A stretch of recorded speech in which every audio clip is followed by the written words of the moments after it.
Welcome to today's episode. Today we're going to be doing another set of rapid fire reviews, mostly because I got a whole bunch of books recently thanks to a buy one get one free sale at Capcan Comics, and just stuff I've gathered through Spirou and time as it went on. And I had a few other comics that I wanted to talk about in the previous rapid fire reviews that I didn't have time to do. I've just decided that we were going to go over all of those books and see where it's going to lead us. First, we're going to talk about BRSRKR. There's no E's in there, which was Kenny Reeves' attempt at making a crowdfunded comic, I guess, through Boom Studio. I'm really not a fan of Boom's propensity at creating crowdfunding for their big title comics, but we have to realize that it actually is working, and I'd like them to actually go and start supporting smaller sites like Fund My Comics as an example. Hey, you never know, that would be a fun thing to happen and a nice windfall for the people over there.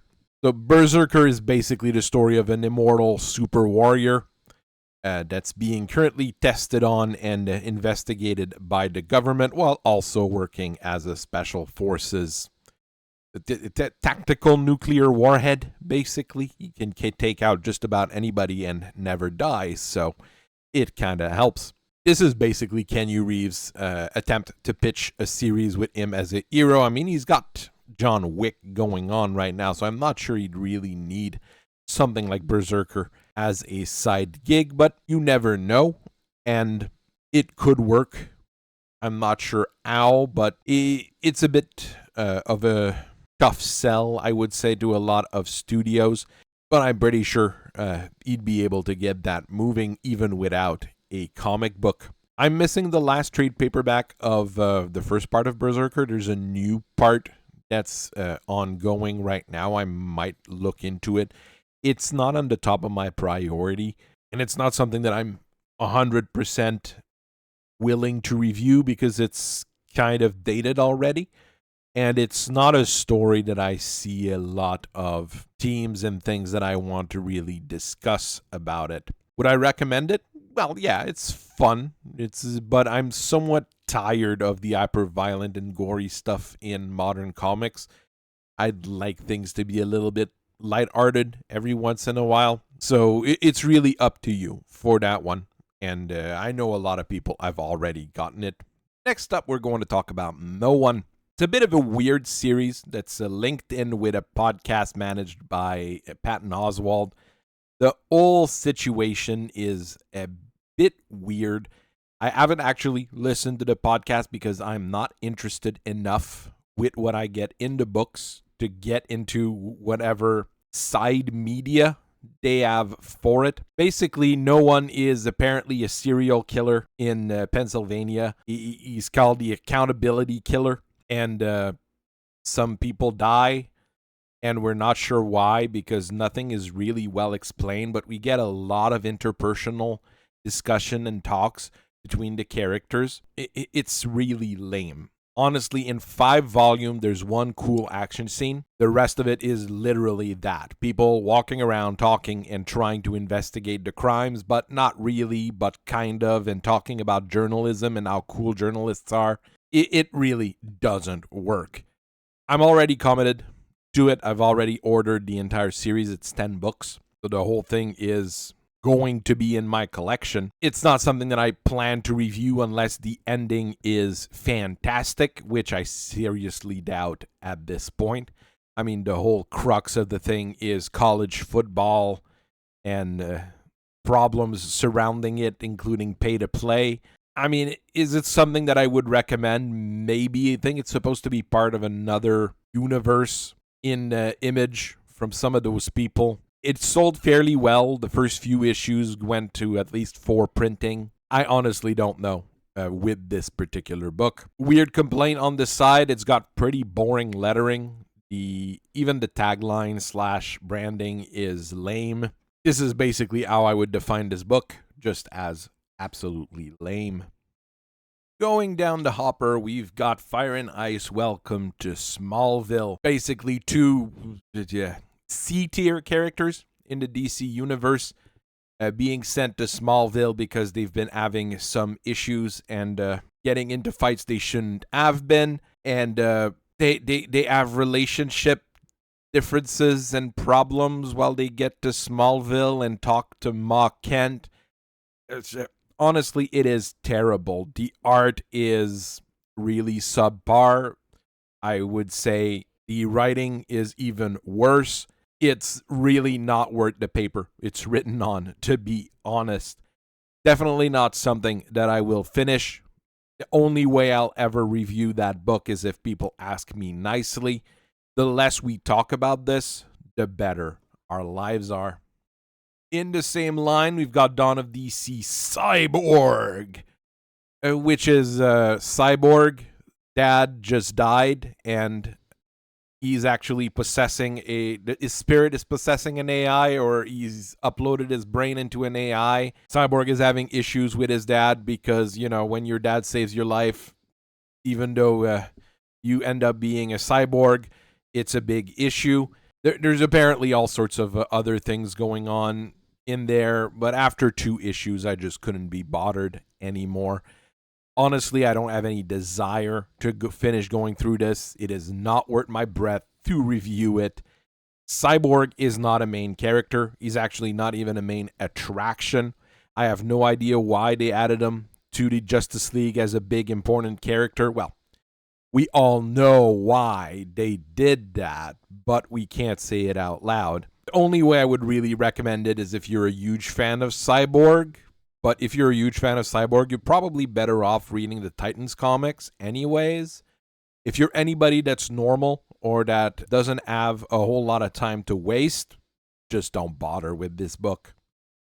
Then we've got the Kindred. This is one of the original Image comic line, right in line with the Wildcats, basically introducing Backlash.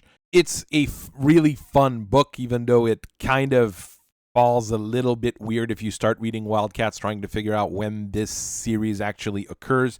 Might be a little bit difficult. It introduces a few different characters. It has very fun interaction between the characters that are there already and those that are introduced. The villains are actually fun as well. The Kindred is not what I was expecting at first. I was actually expecting really a vampire story, but that's not what it was. It's Island of Dr. Moreau meets super edgy superheroes. It's actually a whole lot of fun, even though some people would call it a bit trite. I already have the entire series. One of the first things I've bought when I started rebuilding a collection, just to make sure I have it. It was really cheap as well, kind of like most of those early Image comics. Will I review it? Well, probably. I might do a full series reviews at some point, a bit like I did with Grifter and She. I don't know when. It's just down the hopper. I'll figure it out when I get there. Would it be something that I recommend? Well, if you like Wildcats or Grifter, yes. If you like 90s action and 90s style comics, probably. I mean, you do have to be invested in the original Wildcats to be really able to understand what's going on here. For really new readers or people who are not invested in it, it's probably not worth it. It's a nice side story, not something that is integral to any of the characters involved.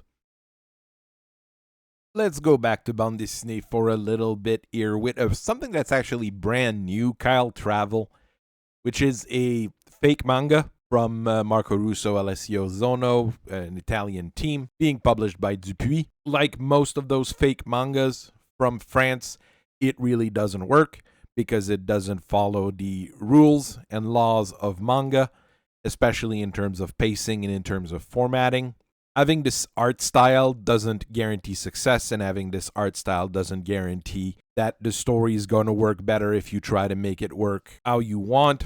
It's the kind of book that I got through Magazine Spirou. I've read through it in there, and it's definitely not something that I will review because, honestly, there's nothing to review here. The first book, which we've got through Magazine Spirou, is disjointed. It's got an interesting premise at the start with Kyle being kidnapped by aliens where they bring him to some kind of school where they're given superpowers. But even that's not really explained. It's something that you need to infer from reading the book.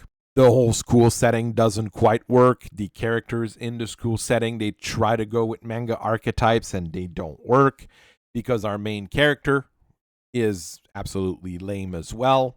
There's weird side stories and subplots that go nowhere. If it was a manga, it actually could work because you've got far more content. You'd get those 22, 24 pages a week where you start piling up stuff really quickly, and you can move all the characters you're introducing really quickly and get the story and the ball rolling, which is what this book can't do because it follows the standard bande dessinee format, which will be probably a book a year if we're lucky. Would it be something that I recommend? Definitely not. Go get an actual manga. You'll probably have a lot more fun, even if it's one of those really lame battle shonen that copy One Piece or Naruto.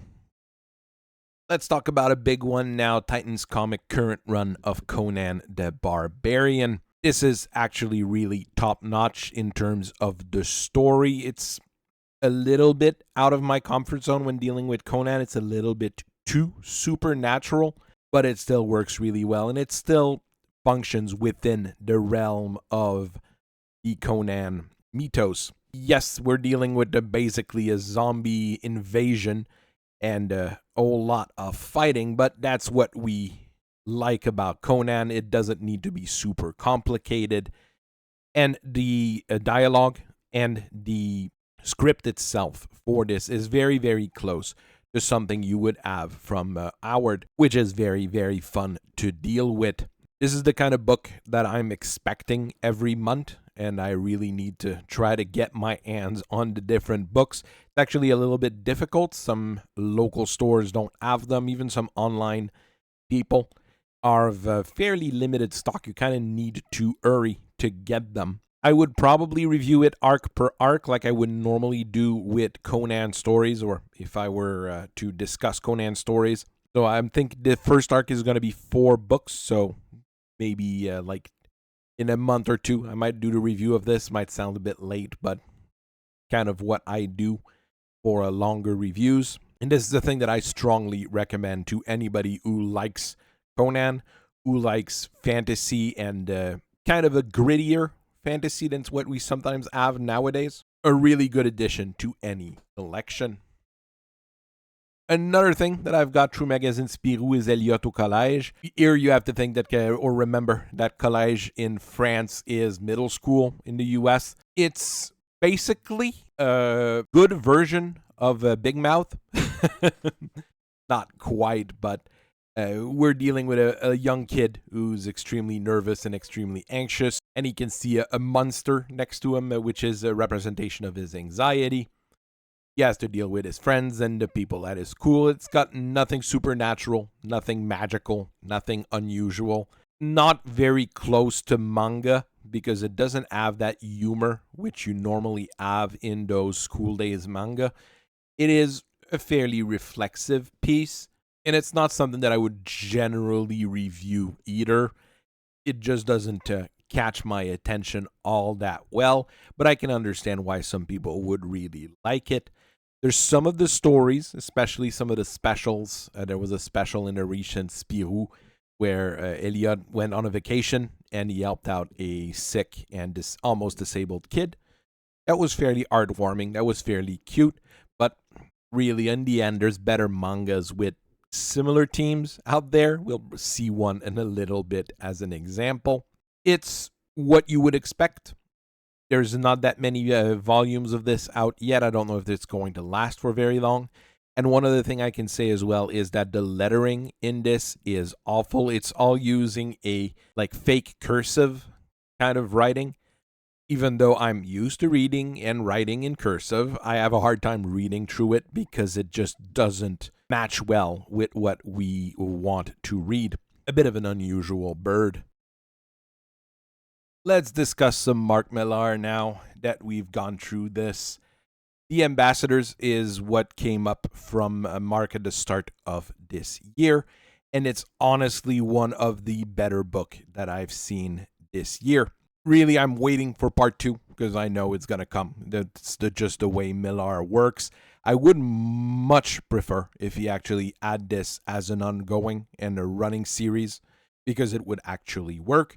I know it doesn't work with his method of pitching stories to Netflix, let's say, but it's a quite a superior book here with a Korean woman gaining the ability to give superpowers to people. Literally, you have a bracelet that allows you to have a selection of 3 superpowers at the same time, all stored in a database in Antarctica. Very fun concept, and she uses those superpowers. She gives them to various people around the world that should have them.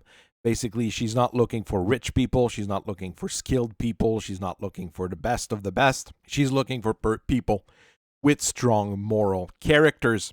And we get all sorts of characters in it as a result. And that's what makes it really fun. Another fun bit with it is that the artist changes with each issue. And it does give us a fun look into what this could look like through each of the story and through each of the artists. Would have been fun, I don't know, if rather than going, with the usual suspects, people that generally work with Millar, he had really gone with an artist from each of the country that was represented here for the first book. Since it's more centered around the Korean superhero, he could have gone with a Korean artist, French artist, Indian artist, etc. Would it have worked as well? Probably not. The artists in this are all fantastic. It's a fun concept that I thought of as I was reading through this. Kind of book that I might review at some point. I do have too many things on the docket here, and this is not as topical right now, let's say, since the series is over. But it is a thing that I strongly recommend. Mark Millar is probably one of the rare rock star artists out there that still produces comics. As we were talking about social anxiety, here's the poster child for a comic about social anxiety, which is Komi Can't Communicate. Komi cherche ses mots in French, which is what I am currently reading. Is it a thing that I will finish? Yes, I don't really have a choice. My son will not let me not finish it. One of those things that he really, really likes. I enjoy it as well. All short stories. Really, sometimes the story is only 1 or 2 pages. Sometimes it's a long-form chapter about a girl who literally is unable to speak to anyone because she has such social anxiety that she's not able to do so. She's trying to make friends while she's in high school. Her first friend is basically Average McAverageson, and it goes from there as they both try to get her to connect with various people and open up. Very difficult for me to review that kind of book because, like I said, the stories really vary from 1 or 2 pages to an entire chapter of manga. So it's just a little bit difficult for me to go through it with my regular format. Is it a thing that I would recommend? Well, if you like school day, slice of life, or general absurd humor, yes, this is really a very fun little comic that basically hits all the marks in the regular manga category. For a real superhero fan, for someone who's looking for something action and gritty, definitely not. This is not a book in that particular genre. Back to Bande Dessinee, we have Dad, which is a French Bande Dessinee, even with that title. Basically featuring a struggling artist, struggling actor, father of 4 young daughters. Well, young is a bit wide here because his oldest daughter is a young adult and his youngest, who he adopted, is still a baby from 4 different mothers. Well, 3 with which he had romantic relations and 1 which, like I said, he adopted. It's basically a set of gag strips featuring Dad and his daughters, generally Dad being the butt of the joke, but that's how it works. But it's a very kind-hearted kind of story most of the time. I mean, Dad's the butt of the joke, but once you start analyzing it or going in depth, you realize that he's generally in the right and generally trying to do what's best for all of his kids. If you start reading a little bit more, you notice that all of the mothers are different levels of horrible human beings. So the daughters are probably better off living with their dad, who tries his best to accommodate them and make sure things are going well for all of them. There's a variety of personalities through the daughters. Dad is an interesting man to deal with. And one of the most recent storyline here is dad has to go take care of his grandfather, and the daughters just start realizing just how much he does around the house to keep them alive, well-fed, and on time to their different events that they have to go through in life. Very difficult for me to review, once again, since those are mostly one-page gag strips. And I get it through Magazine Spirou. I haven't bought any of the full-on compilations. I might just rent them at the local library. But is it something that I would recommend? Actually, yes. This is really a nice little series of slice-of-life stories with a dad that sounds like a pushover, but you can really tell that he's actually the hero of the story once you go into it. So it's something that if you can read French, once again, or if you're learning French, is not a bad choice. As part of the Teen Titans stuff that I've been getting recently, I've been getting the Tales of the Titans, which is a short 4-part miniseries that they created with the new Titans launch, where the Titans are now basically replacing the Justice League. It's a short series. I was actually expecting it to have 1 issue per characters of the Titans. That was probably the original plan, but they cut it short. Is it the kind of thing that I might review? I think I'll do a 4-part miniseries on top of it for it. I'm not sure when. The stories are fairly varied. They give a little bit of an insight on the Titans as young adults. Here, they're really not being depicted as teens anymore, which is not a bad thing. But the quality of the stories is really, really varies widely. I think the Beast Boy story, which is the part 4, is the best one, with the Starfire story being okay. I mean, there's nothing weird and nothing unusual with it. It works perfectly fine. Wonder Girl's story is rather mediocre. There's nothing fancy or exciting about it. It's just everything that I would expect from a modern day writing kind of story. And the Raven story, which is part 2, is just terrible. It's very confusing, not very interesting. It doesn't display Raven as the character you see in the current Titans run or in the Beast Boy comic that you have in this particular series. So I'm not sure why you would be really invested in that one.